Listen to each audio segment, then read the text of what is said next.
A wise old teacher with profound teachings on inner peace and self-control once lived in a little town. A young man went to the master one day asking advice on how to control his anger. The master said with a smile, "Come, let me tell you a story. There once lived in a distant land a great warrior with an intense anger. One day, during an intense dispute, he lost control of his anger, which affected his judgment and caused him to fail. The warrior, embarrassed and ashamed, went to a famous monk who resided on a remote mountain for advice. The warrior needed to remain by him and follow his every order before the monk decided to help. Weeks passed while the monk instructed the warrior in the disciplined use of self-control. The warrior learned how to think everything through before acting, to accept his feelings without passing judgment, and to select his words carefully. After several months, the warrior's anger started to give way to inner peace and clarity.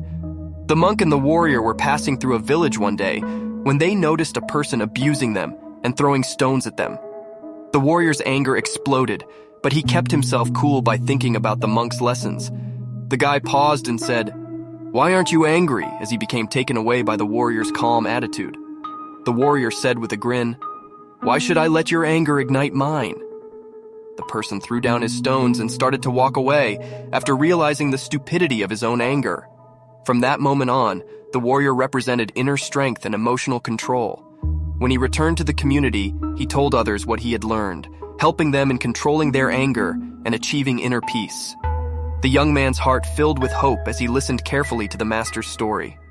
He quickly came to the conclusion that controlling his anger meant not fighting it, but rather understanding it and implementing a different method of action. He gave the teacher his grateful thanks and walked away, solved to start out on his own journey of personal growth. The wise old master smiled as the young guy left because he saw that another soul had started the journey to inner peace.